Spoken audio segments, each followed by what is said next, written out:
Happy birthday to you. It was yesterday. Happy birthday to you. Still yesterday. Happy birthday. Okay.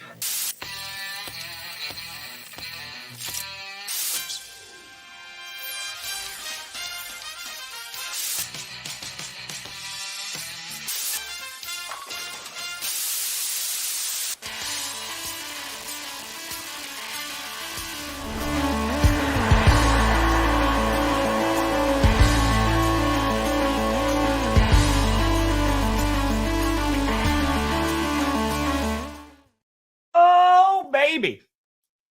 We here. We steer. You in the right direction. Welcome to another edition of the Grossi Perna Show. I'm Tom Grossi. That's Brandon Perna. And this is GPS. Buddy, happy freaking fracking birthday. Thank you. Big 4-0. I'm 40 now. How's it feel? Bad. It was weird. Yesterday, I turned 40, and I got a notification from YouTube that said, you're too old to do this shit. Nobody's gonna want to watch you anymore now. You washed up has-been. Yeah. Like, man, that's a mean birthday message, YouTube, but whatever. Thanks. Whatever. Honestly, I feel great. Okay, that's good. Actually, I'm tired today. I had a little whiskey last night for my birthday, you know. As you should. Yeah. But I feel really good. I'm a father, so I feel like I'm in the area of being like 40. But then like I'll look at somebody like Jason Kelce on TV or Ryan Fitzpatrick. Like Jason Kelce's younger than me. And I'm like, that guy is so much more of a man than I am. Yeah, I get that. And I still feel like I'm like a 22-year-old kid. The way I present myself. Like I don't feel like an adult still, if that makes sense. Like if I were to be in a room with Jason Kelce, I feel like I would be looking up to him as like the adult. You know what I'm saying? I feel you. I was like thinking about that yesterday. I was like, I'm 40, but why do I still not feel like a man? Like a grown man. I think that's pretty normal. Yeah, it's weird. It's kind of just like, hey, you got the age there, but keep on rocking. You just keep on rocking. Holtz Fitzpatrick, what's he? He's 41, so he's okay. So he's older. He could still be a father figure. Yes, I will be your father figure. Yeah. Hey, but today, all right, GPS, big day. We're having a guest on. Drew Lynch is coming on to talk to us. Comedian Drew Lynch, big Colts fan. He took me to the Colts Broncos game, that Thursday night game. So he texted me happy birthday yesterday, and I was like, oh, you just made a mistake, buddy, because now I'm going to make you come on GPS and talk about Anthony Richardson. Because he said my gift to you is Richardson getting benched. So I was like, Colts fans got to have some mixed feelings about it. So excited to talk to Drew. And if you want to listen to GPS, we are a podcast as well. Those links are below. Spotify, Apple. Those are the only two places I know. Sure. So anyway, the poop's going to start just falling out now. You used to be walking around the house and it's going to be like a deer. Once you hit past 40, it just falls out like on the ground. You start wearing really loose pants. It just comes out of your pants sleeves. It's pretty bad. But the poops stay in there. That's good. Got to tighten up. Yeah, a lot happened yesterday. We got some trades that happened yesterday. Vikings trying to go and get a left tackle. You got the Ravens adding Dionte Johnson. Because we're getting close to that trade deadline. It's less than a week away now. And I'm curious to see, we're talking about the Lions. We're talking about all these other teams that could potentially make a move and try to get somebody else. I don't think there's going to be any crazy blockbuster ones. No. But I see moves like yesterday happening. And man, we'll talk about the Colts, but the Panthers, man, Bryce Young is going to get the start for at some point for the rest of the season. Who does he have to throw? I know he's throwing the ball to, but there you go. You don't have Dionte Johnson anymore. Here's the great thing. So Johnson goes to the Ravens. I do remember the Ice Age. Nobody was bitching about global warming then. I'll tell you what, Doc XD, global warming made up by the lizard people. The lizard people made up global warming, right? Oh, you've been talking to Danica Patrick again. Got it. All right. Got it. How did Aaron Rodgers let the one that was crazier than him go? That's what I want to know. How did he let her go? So Dionte Johnson's going to the Ravens. Broncos play the Ravens. He's got a chance to lose to the Broncos twice, just like Devontae Adams got to lose to the Steelers twice. But I don't think Johnson was active in the Broncos-Panthers game because they were going to trade him. So it's like Devontae Adams, who could have lost to the Steelers 2 times in a row, right? I knew it, Jordan. I'm at like too old. Yeah, too old. That's it. Yeah, I mean, for the Ravens, like looking at that, because Ravens obviously losing on Sunday against Cleveland, and it's more of like their defense you look at, which was problematic. One, they can't freaking hold on to interceptions, but you worry about that. And I think now they're going, okay, we'll just outscore them. Every single dropped interception that the defense has, we'll just have another catch on offense. And maybe that'll even itself out. It didn't work out for the 15-1 Packers, but maybe this could work out here. Maybe. Yeah. I think the Ravens were just like, which receiver is the best at catching footballs in the sun? Give us the guy who can catch a football while looking directly into the sun. And that also just happens to be Dionte Johnson. It's a skill. It's on the resume. So I get it. My back went out Sunday. Dude, my back started going out at 30. Oh, that's no good. Yeah. Honestly, riding a bike has helped my back more than anything. That's great. So it keeps like those muscles, I think, loose. Wait a minute. And strong. Hold on. Can you stand up for a second? Show me your chair. Oh, you mean my back pillow? Okay. Yeah. So, Brandon, I'm going to tell you, that's going to be my birthday gift to you. I'm going to buy you a chair. No, this chair's good.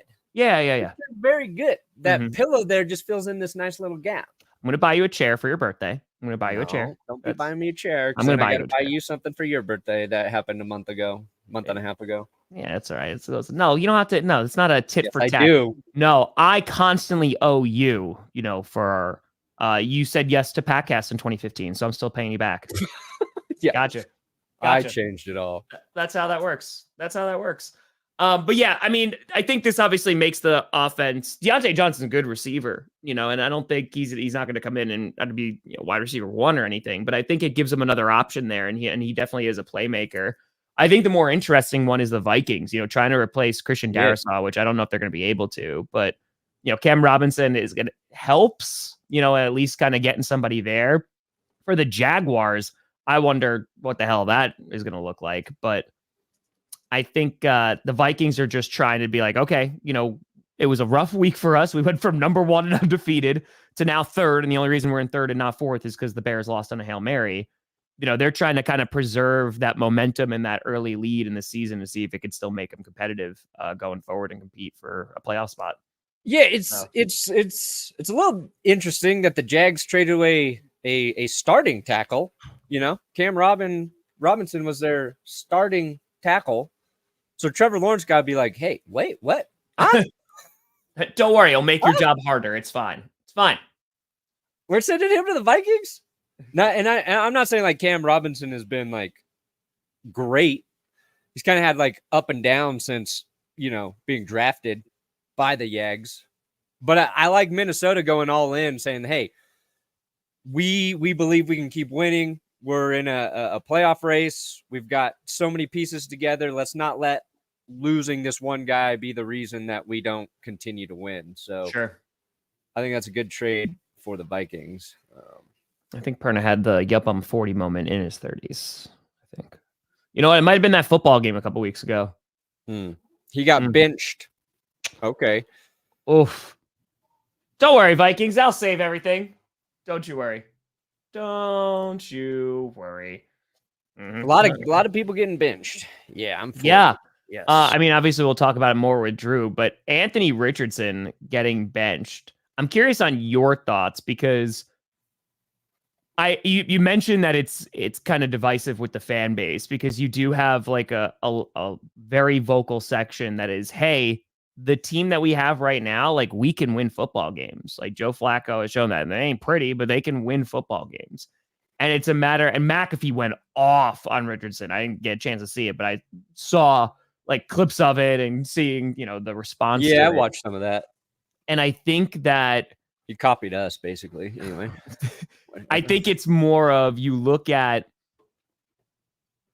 everybody agrees he needs reps, but I think the fundamental disagreement is, okay, does that come at the expense of this season?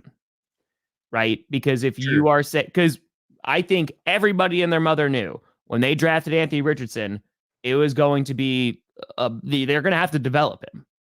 And I feel like this is part of that development.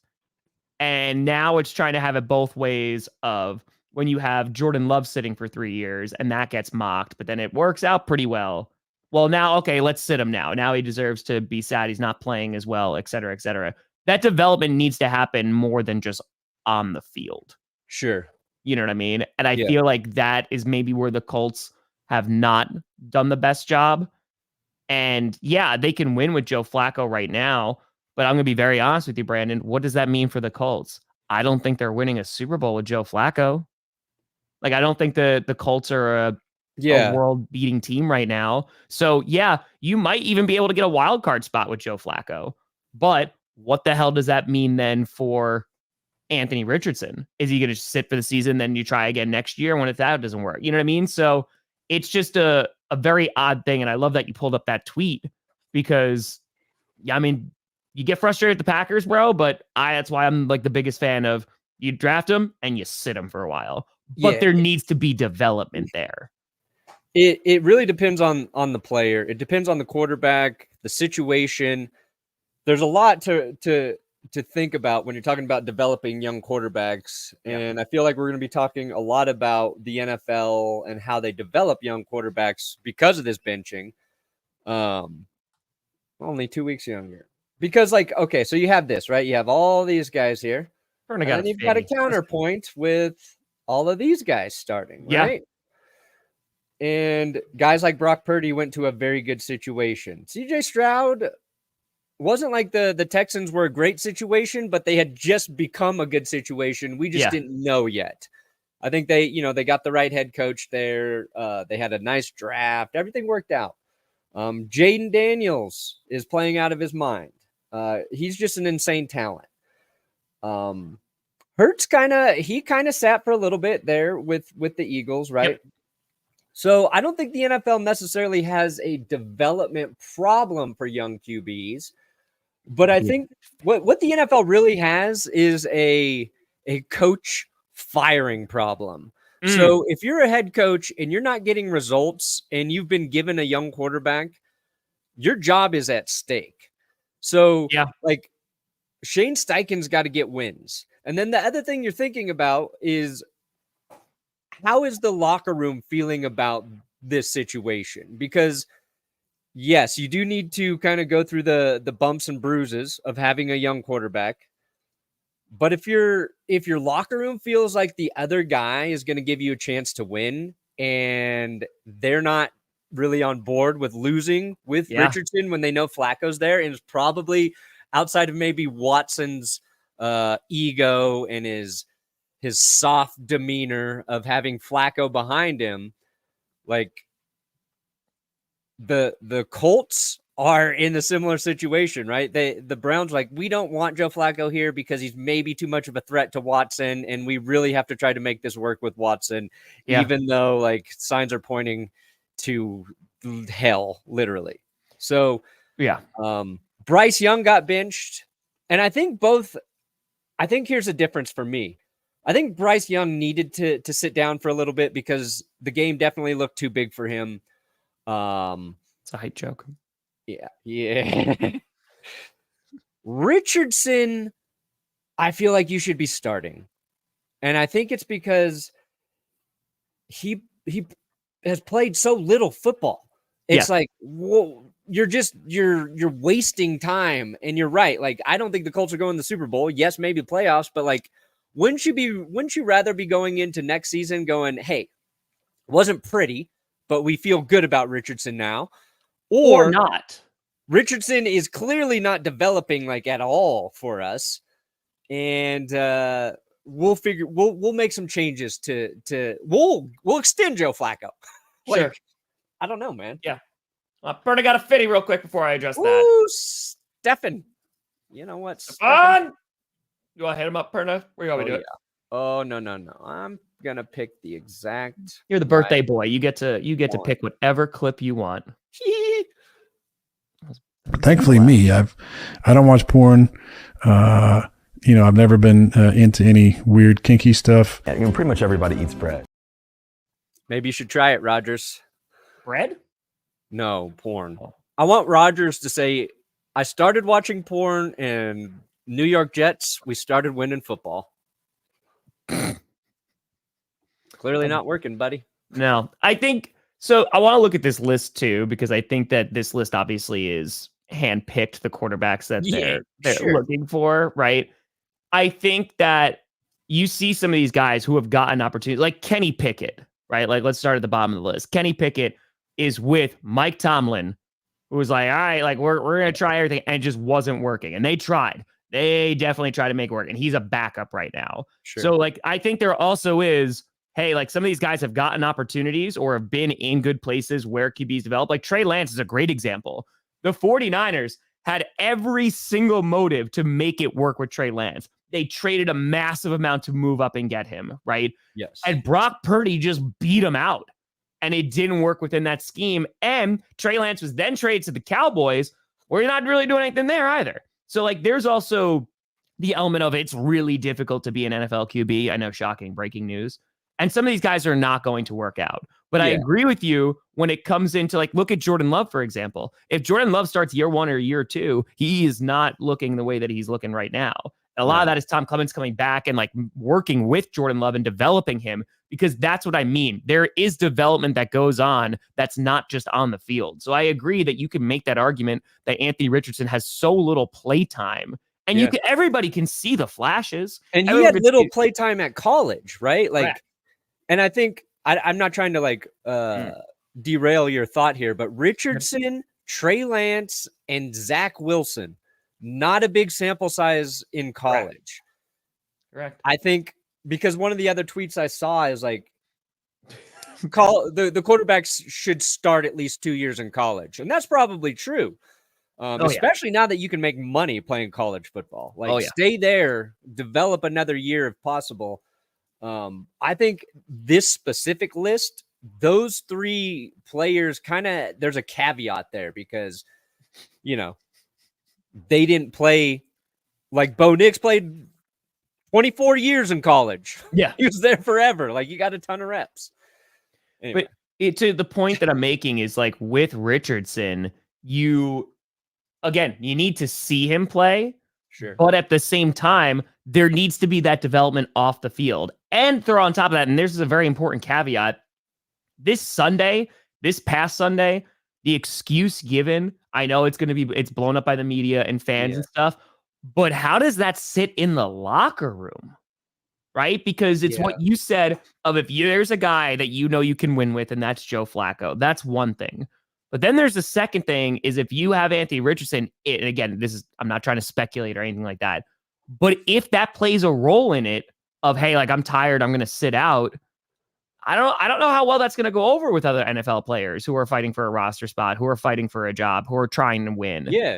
And I think, with Flacco, who brings that veteran presence and also, like, can win, I think that could also impact that. So it's a tough situation to be in, because I think the first response would be, well, just throw him out there, and however he plays, he's going to play, because he's got to learn, right? And at least what you have then in Anthony Richardson. The problem is like the Colts kind of want to win right now.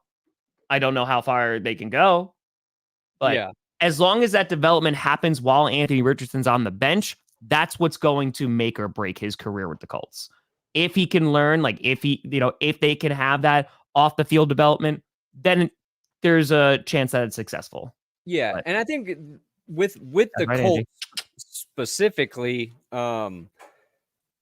Richardson's going to get another shot there. This is not like we're moving on from Richardson.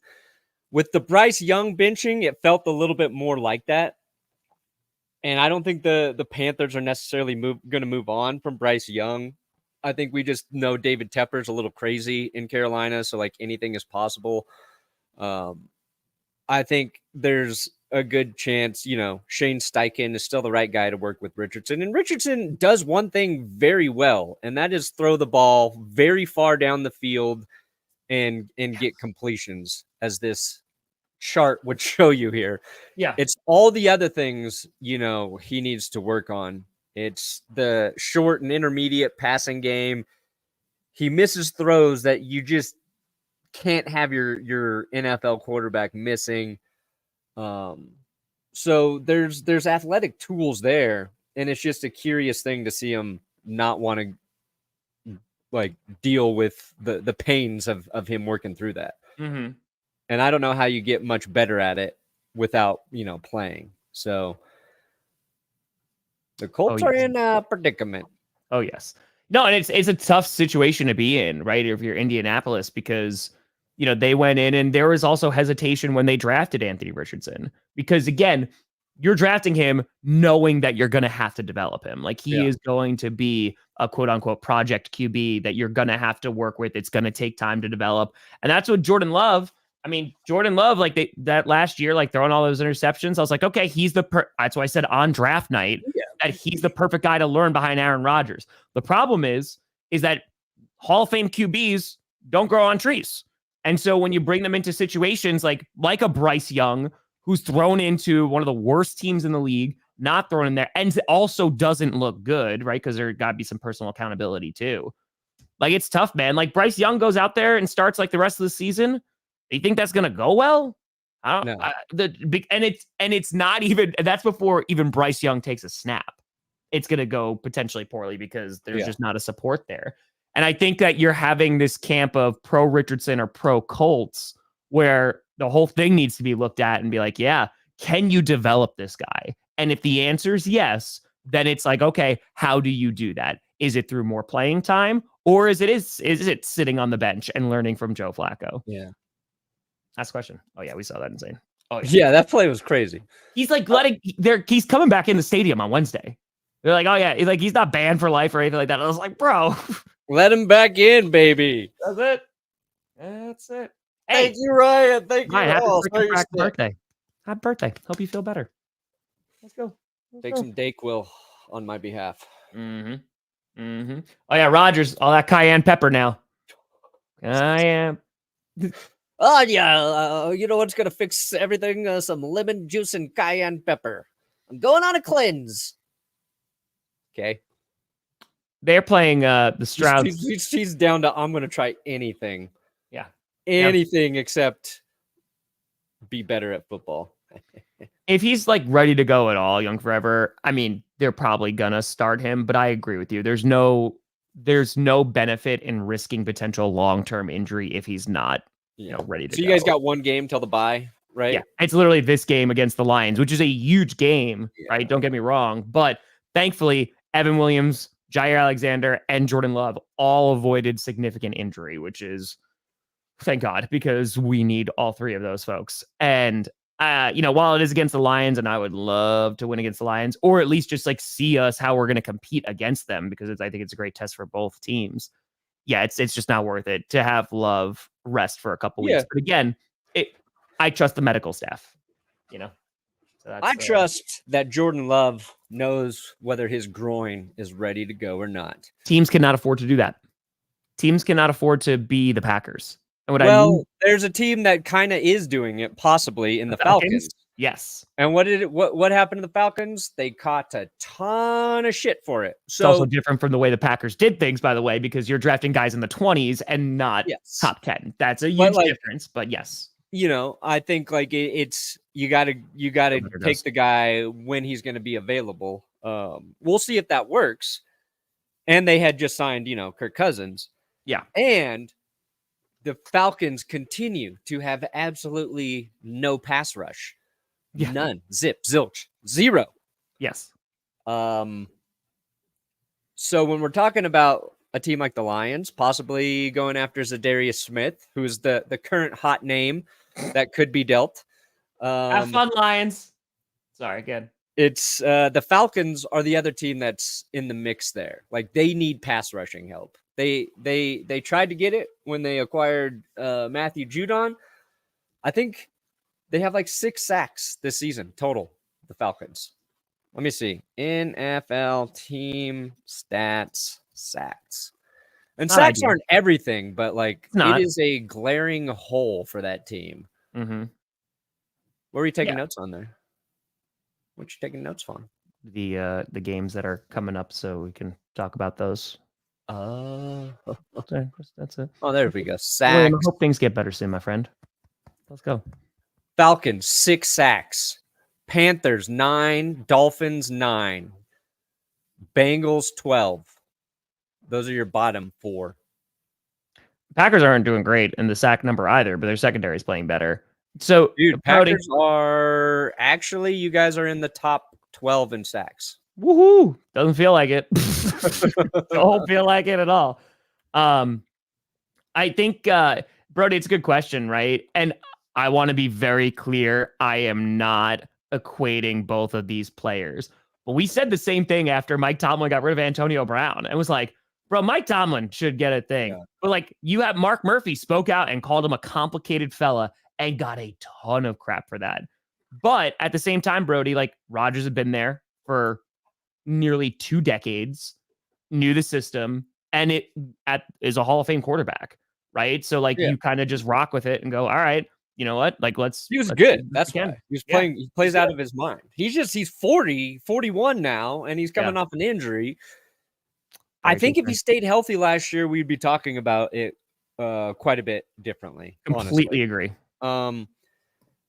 It's not even that just that he's not playing to the level we've gotten used to Aaron Rodgers. It's just like so many things on the Jets aren't as good, and their defense is not as dominant as it was last year. And I think we talked about how hard it is to maintain an elite defense year over year. And this was like the 2nd or 3rd year in a row. We're like, damn, that Jets defense, very, very good. Mm-hmm. After a while, like you got injuries or you just have like guys not playing quite as well. Like teams have a better blueprint on how to attack you. It's like a whole bunch of shit. So yeah, no, I agree. Colin, I don't think it run game at. Colin, I don't think it helped. Right. So like, you could speculate all you want. Yeah. It didn't help. No. There's no world where it was like, guys, he's tired. Did not help. And again, like this also comes from a place of when I'm also saying developing, like obviously the on the field performance is the most important thing. But like, yeah, my dude, like your PR team's got it. Like the Colts, they got to do a much better job because that response is going to be taken by fans and is going to be run with into the ground. Like that did Anthony Richardson no favors whatsoever. It's usually like we're applauding honesty, right? This is one of those situations. And if he were, I don't know, like a 10-year veteran who had a ton of success, he would have gotten a pass. Been like, I needed a break. Yes. Like, okay, yeah, if you won a lot of games, like whatever. He needed to lie. And he just said, like, I thought I felt something a little weird in my neck or shoulder or whatever. Sure. I thought something was hurt for it quickly went away. I got back out there. Like if he would have said that, would have been like, oh, okay. Because I mean, you made a great point on GPS on Monday that was like relayed because this was talking about on Monday's stream and everything. It's like he hasn't played a ton of games, right? And he's been out and stuff like that. So the conditioning might just not be there, which is a very like, yeah, I understand. Like I can empathize with that. But yeah, no, that does not come out of your mouth. I was like trying to find like a reason to give him like a little credit, but yeah, it's true. Yeah, yes, you are. It's true. You are 100%. You can be way too old to get into Pokemon. Oh my god. Traded Caleb Williams for Bo Nix. Bo's actually been a very nice fantasy quarterback because he runs with the ball, he rushes for touchdowns.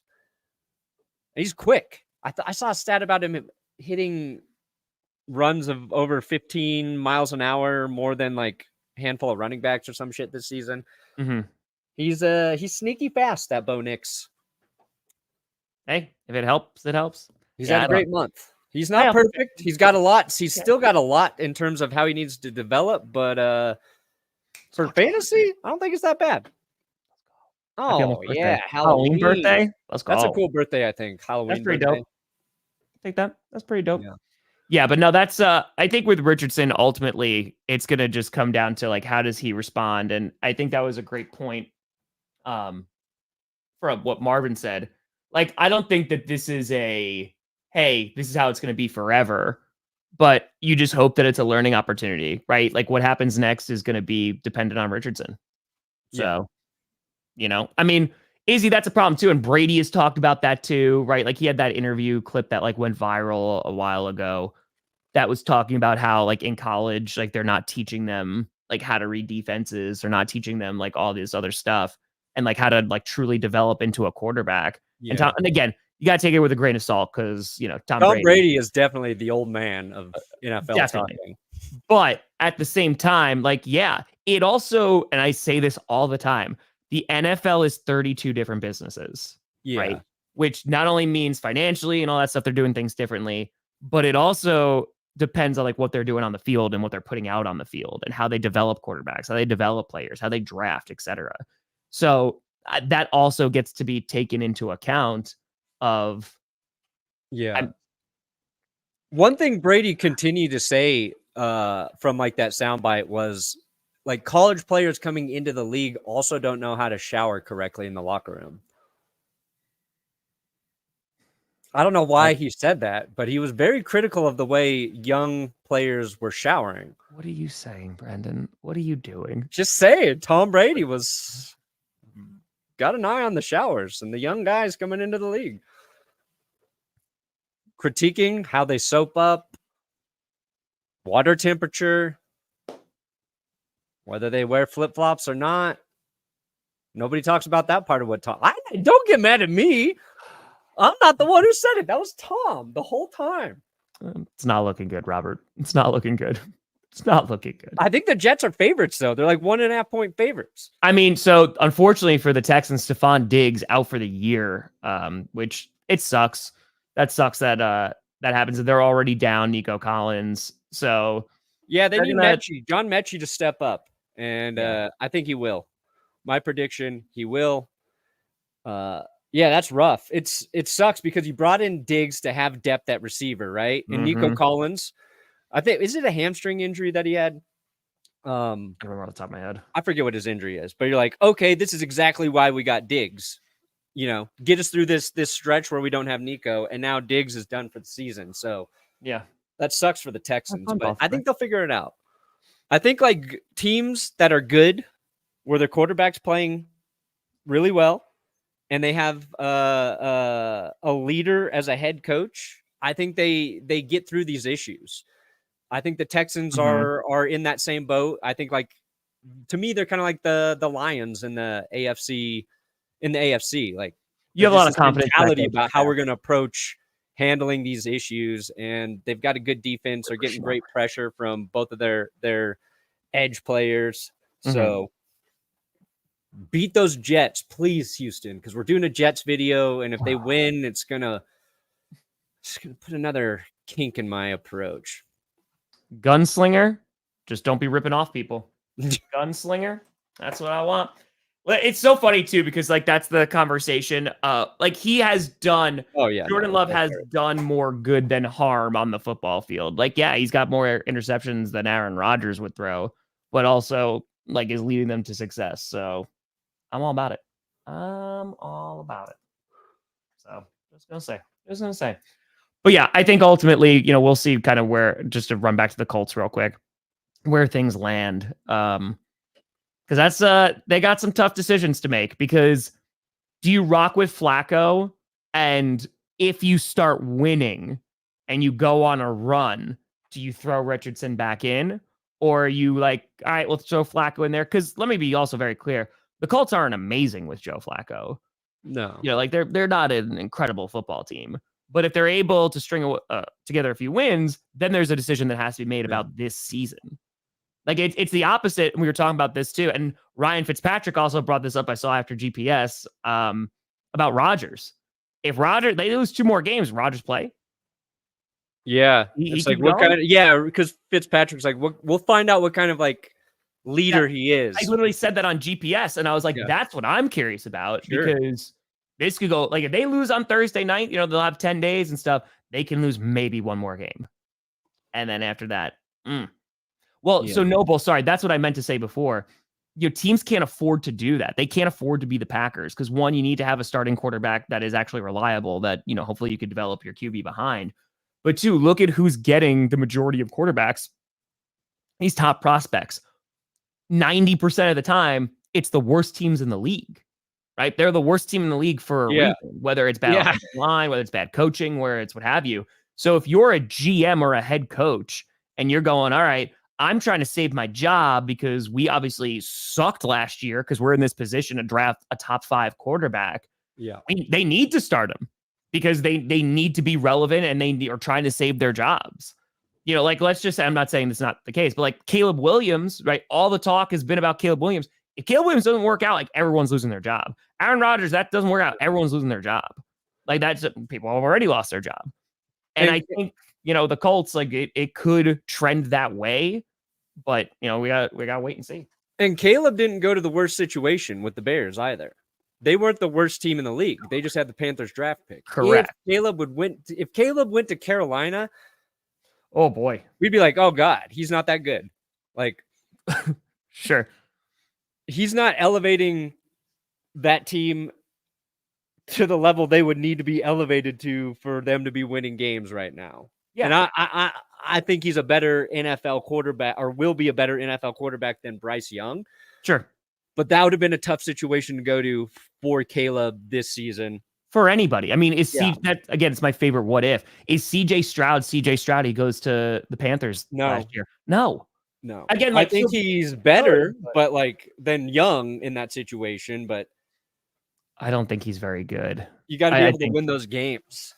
If Tomlin was like, hey, because they tried, they really did try to pick it. And granted, didn't have the best supporting cast around him, but I don't think he's that good. So let's see. Well, and that's you go to the front office to this point, John, too. Like, there's criticism there as well. So, I mean, again, QBs, there are things that they have control over, and there's a lot that's out of their control. Being sent to organizations that maybe just don't have the greatest support staff in place, it's going to make it a little bit more difficult. So, starting over Dak, well, that just makes sense. There you go. Yeah. I think I've had Dak on one of my fantasy teams, but I had Jaden Daniels. I haven't started Dak all year. No, why? I was going to start him last week when Jaden was, we didn't know if he was starting. And as soon as I found out Jaden was playing, I'm like, you're in. You're in, Jaden. Yeah, 100%. Because why not? Why not? So, King Big Bet. Yeah, it's wild. Like, and I think that also, like, oh, what's so good about Mike Tomlin? Like, that's part of it. Yeah. Like, do you remember when they traded him? It was a 5th round pick, right? A 5th round pick to the Raiders. And everyone's like, oh my God, the Steelers got fleeced. Like, that was horrible. And my man, like, didn't play a snap for them. No, that was one of the worst. That was one of the most bizarre situations I've ever watched unfold. Yeah. And the Raiders were excited to get Antonio Brown. Yes, they were. He was the best receiver in the league when that happened. And everything went to hell after that point. Mm-hmm. But I did want to talk about the Steelers and talk about Mike Tomlin and Russell Wilson. Yeah. You were so funny on Twitter, my friend.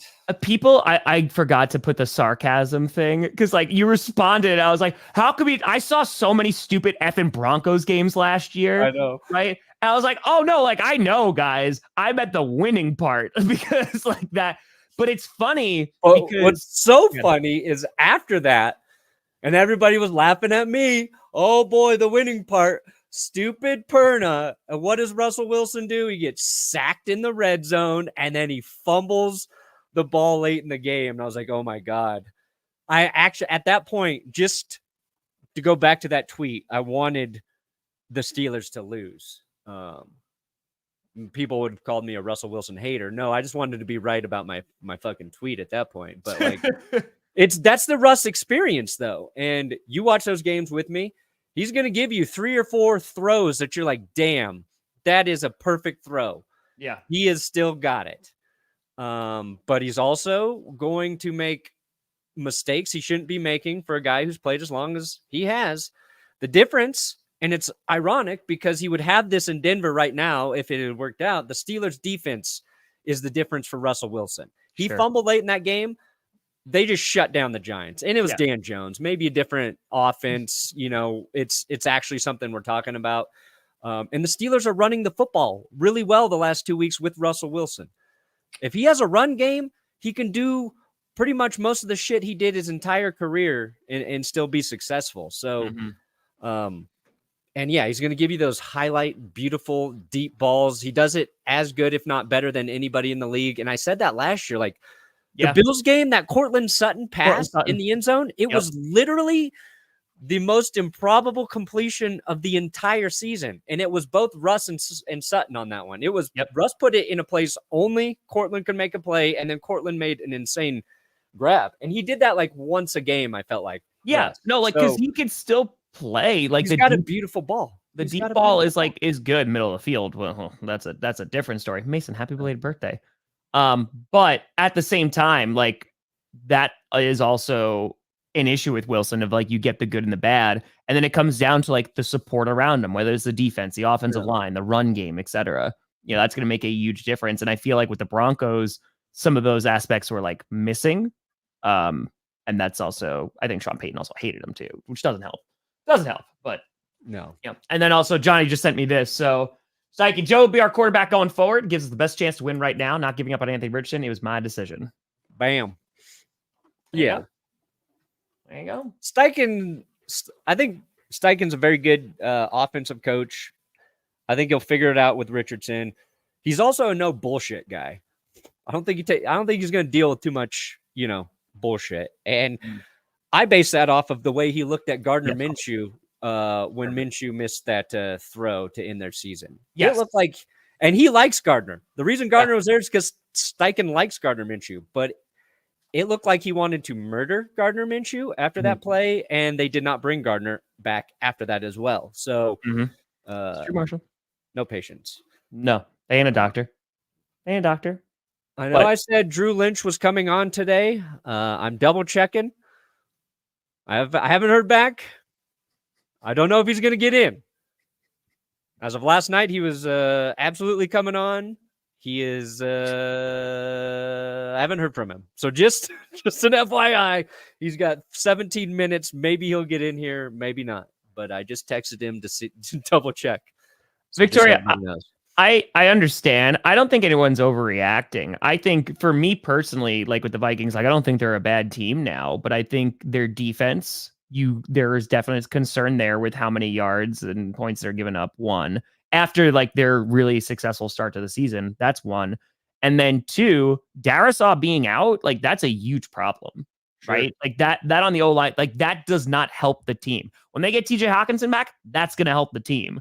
But are they going to be able to make up for that? And that's why they're making this trade, which I don't know if it's really going to solve too many problems, but yeah, that's the bigger issue, I think, kind of going forward. Yeah. Yeah. Again, it depends on the situation. Like let's put it this way. Josh Rosen, right? Josh Rosen gets drafted by the Cardinals. They sure as hell could use a quarterback. Try to rock with him, and they're like, nope, that's not it. Ship him off. He doesn't really do better anywhere else. And I remember, like, there was a time like, should Josh Rosen like get a chance? Like, there is the element, and I'm not saving face for any organization. There is also like some QBs just they don't got it. Yeah, like you draft wrong. You draft the wrong guy, and that's valid. And that's why I want to be like careful with that list. Because yes, I do think that organizations 1,000,000% fail quarterbacks. 1,000,000%. There's also situations where like the quarterbacks are just not. They ain't the guy. Yeah, there are young quarterbacks who let down the organization, but that's a tough thing to say because so much pressure is put on them going into that situation. Ironside, this is a good moment. Head coaches are not making trades. It's the general manager's job to add players to their squad. That is not the head coach's job. So you could have them work together. That's surely fine. But at the end of the day, like in an organization, you're going to have the GM deciding who's getting traded for or not. Like, also, the Bengals front office and ownership situation, very different than I would say 90% of the other teams. I listened to Andrew Whitworth talk about the Bengals yesterday and how he ended up leaving the organization. And he was as complimentary as you can be about the Bengals. And the take there was they suck at dealing with players. And that's what makes it look even worse. Like, Andrew Whitworth talked like 6 minutes about how he liked being in Cincinnati. He had been playing really well, and he just wanted to be paid fairly. And they drafted 2 tackles, so the writing was on the wall. And he talked to Mike Brown, and everything was going to be good. Mike Brown's like, yeah, you do deserve more money. Let's get you a new contract. But Mike Brown wasn't really running things. It was his kids or whoever. And they were like, we don't know what the fuck you're talking about. Mm-hmm. And so, yeah, he left. He left. Yeah. So with trades, with T. Higgins, with getting those guys paid, with anything going on with the Bengals, I would not count on anything, which is kind of crappy. Yeah, that's fair. Again, I will never stop. Again, it's just a perfect week-to-week league. Eagles fans a month ago, fire everyone. The season's over. Might go to the championship now. That's not you, Xavier. It's just, just got to wait sometimes. Sometimes you just got to have a little patience. We're going into November football. Like, November football is important. Not for the Rams when they won the Super Bowl, but like, you are going to get more of consistency from the good teams. And like I said this during power rankings were tough this week, right? Like, the Packers are super high up. They barely beat the Jaguars. Now they had some massive injuries and stuff, but like, you're looking at the Lions and Chiefs are playing the best football there is. And the Chiefs still, like, I don't want to say struggle, but like they not the cleanest game against the Raiders. So no, I think you got the Lions, and then you've got all the other good teams right under them. The Chiefs, the Bills, the Vikings, maybe, Texans, maybe, Packers, maybe.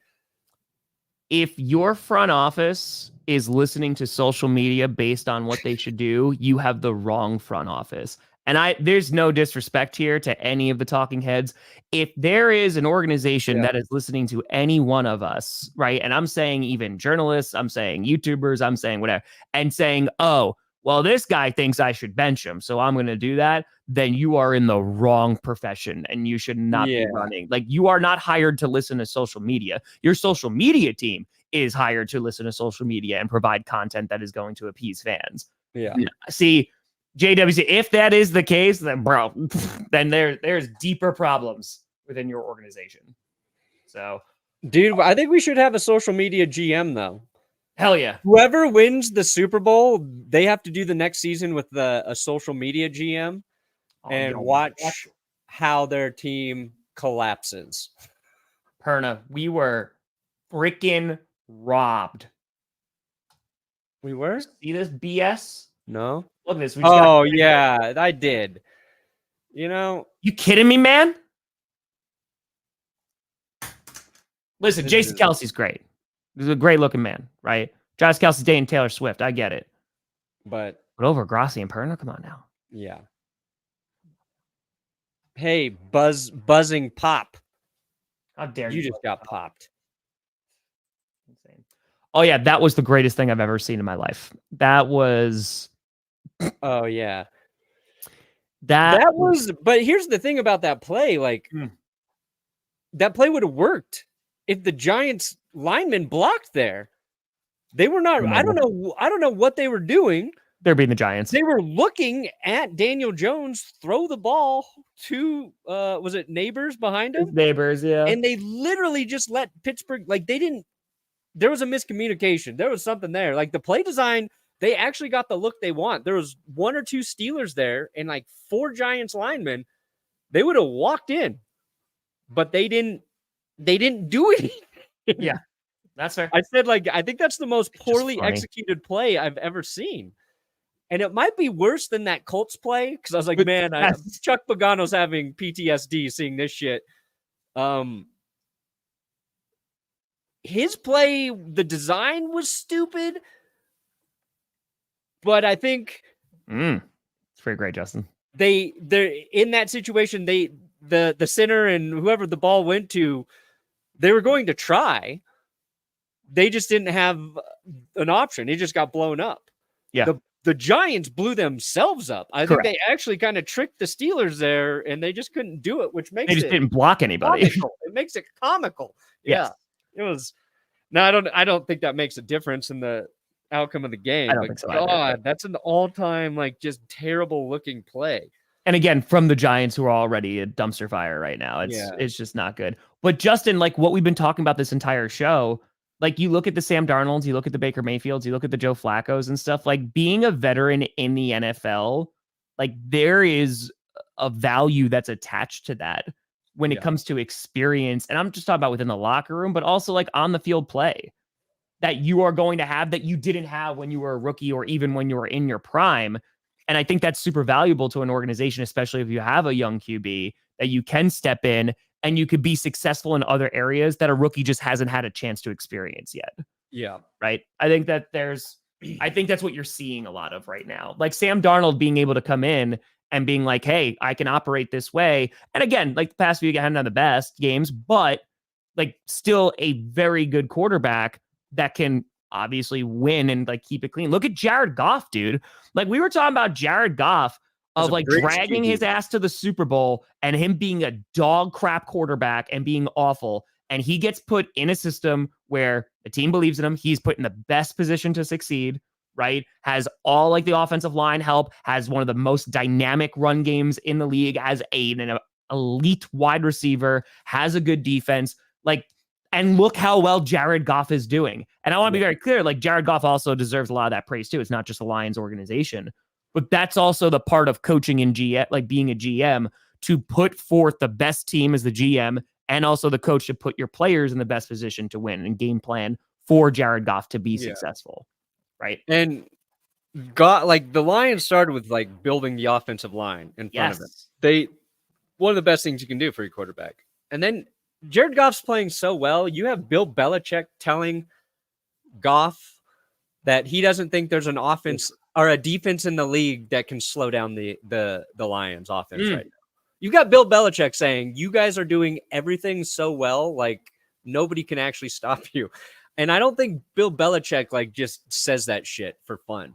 Somebody else was comparing Jared Goff to Joe Montana. I was like, okay, well, we'll see about that one. But like, that's how good he's playing. That's how good everybody in that organization is functioning outside of maybe Jameson Williams. I don't know what continues to go wrong with Jameson Williams, but I do like that a cop showed up who was a Lions fan, and the reason Jameson Williams didn't get in trouble and now this is being investigated is because the cop was a Lions fan. I want to see more police showing their team loyalty like that man. He is a hero. The body cam footage shows his Lions screensaver. It's perfect. Jeffrey, yeah, I see this take too. Like, go back and watch that game against the Browns. The reason that the Ravens lost ain't Lamar Jackson. Yeah. It ain't Lamar Jackson. So, like, it helps, but the concerns about the Ravens are their defense. That's the concern, like, going forward. Because, especially this season, I agree with you. Right now, just the way the Lions are playing, like, it seems like they're kind of sitting above. Obviously, the Chiefs are still undefeated. But it really seems like, okay, none of this matters until we get to the postseason, one. But it's about finding the Ravens defense. This is where they could lose, right? Yeah. But I feel like every team right now has that. Like there is not a team, besides, of course, the Chiefs being undefeated, but they still have flaws. Like every single team, I think this season has flaws, and it's just ranging from massive to like they can live with it and go week to week, right? Like the Lions pass rush, yeah, that's probably like that should be addressed, or like that could be a problem later down the line when they're in the playoffs and the margin of error is so small. But it's literally like their only issue too right now. I know, it's about mitigating that, right? Like that's the question, it's about mitigating that and saying, okay, can you still go and win even being flawed? Because I'll tell you, every single team that's won a Super Bowl, the vast majority of them have had flaws, right? Like I think in the 96 Packers, who win Super Bowl 31, who had the number one offense, number one defense, and number one special teams. That doesn't happen very often. Sure. So it's about, okay, yeah, maybe our pass rush isn't so great, but our secondary is really good. Or maybe like our run game's not that great, but our pass game is really, really good.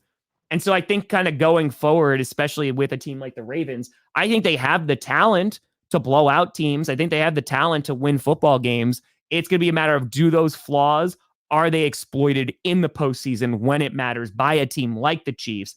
And can they overcome those? Yeah. That's football, baby. They would add, I think the announcer said 3 dropped interceptions by their defense. And that final drop by Kyle Hamilton one's unforgivable. It was thrown right to him. It was Jameis Winston doing exactly what Jameis Winston does. And then he drops it, and then Jameis Winston does the other thing he does and pushed the ball downfield and scored. But yeah, I think it was Kurt Benkert breaking down the Ravens defense and just showing how they are out of position frequently and they're just not in the right places. And that's probably like growing pains of losing Mike McDonald. So luckily you have time to hopefully get it right if you're the Ravens, but who knows? Yeah. Hey, a 40 for Perna for your 40th. Go Birds. Thank you, computer lenses. Let's go. Let's go. There's 4 minutes left in the show. I still haven't heard back from Drew. So not coming, guys. I'm sorry. I'm sorry he's not coming. But yesterday, absolutely, I can do tomorrow. I'm on Eastern Standard Time now. I gave him the correct time. I was double checking that. I was about to say, because that's I've been in that situation. It's all good. Come in at 11:30. Something's probably happened. It's all good. He might be dead. He could be dead right now. So we'll get him. My point is, you better pray that nothing has happened. You better pray. Because that's going to be like Curtis cursing people. All right. He will get back to me. We will get Drew Lynch on here. I promise. I think that's a really good, but that's good coaching, and right. And that's a mark of a good team, right? Every single QB has their strengths and weaknesses. But it's up to the coach to put them in that best position to call the game plan that's going to really, not exploit but enhance their strengths. Absolutely. But Perna, speaking of, what do you got coming out? Power rankings will be out today.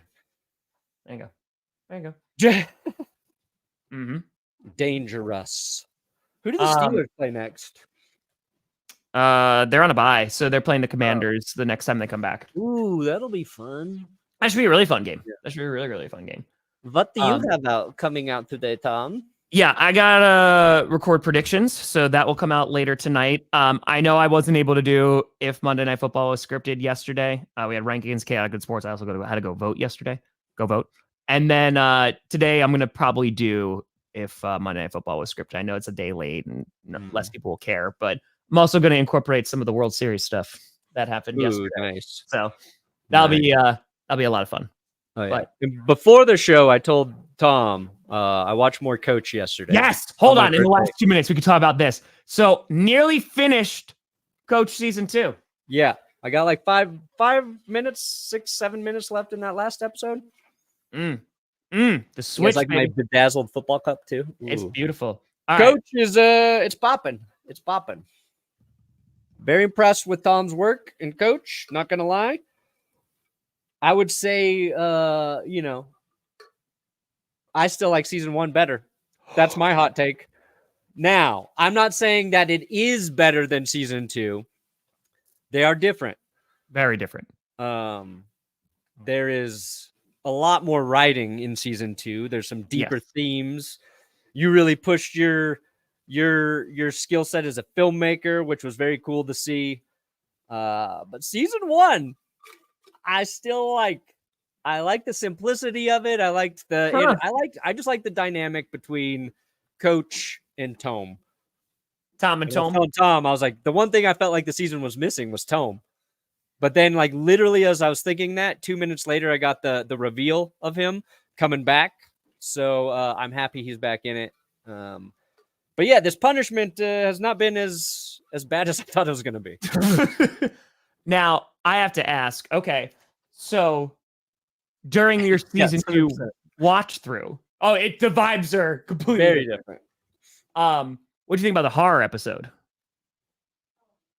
It all feels like one episode to me. It's the season, the second episode, the Can You Run episode. Oh yeah.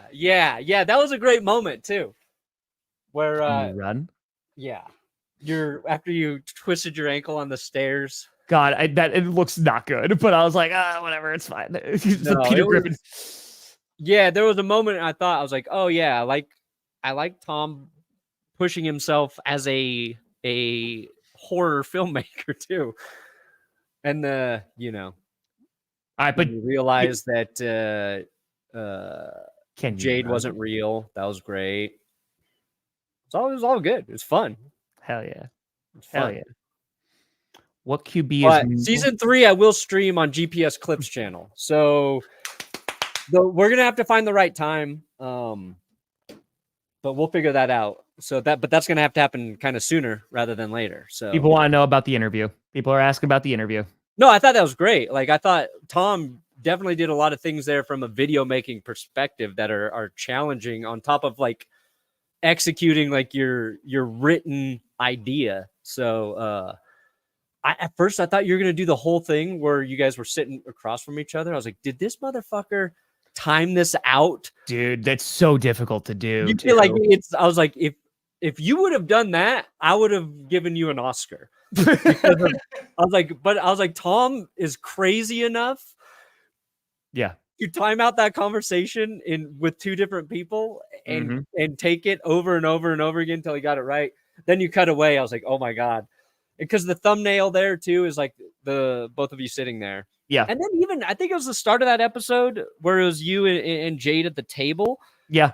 And the framing was nice. Thank for you. like, it's just an indoor kitchen and then coach comes up between you. I was like, that's thoughtful. Like, he thought about that. With my crappy editing back and like, 20. Yeah. There's a lot of things you can watch for different reasons.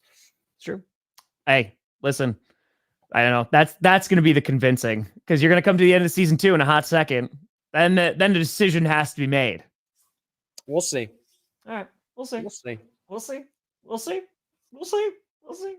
But folks, we'll be back on Friday. Maybe we'll have another guest. Maybe. Potentially. Oh, was that ding? Was that you or me? I did not get a ding.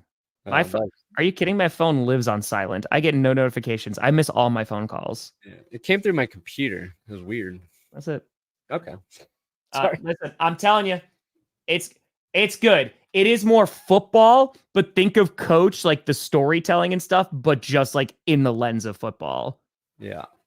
Perna's like, I don't know. It's not. We'll see. Well, folks, thank you so much for watching. We'll be back on Friday for another edition of the Grossi Perna Show as well. Oh, sorry. Tonight, also, members Q&A. Yes, I got to do that tonight. So yes, that will happen probably around like 6:37. I just got to finish a few things. But folks, I appreciate the hell out of you. Thank you so much for watching. I'm Tom Grossi. That's the belated birthday boy, Brandon Perna. Uh-oh. I just heard from Drew. He said, fuck, did I miss it? This is GPS, and you have been navigated. Drew never reached his destination. We will get him, guys. We will get him.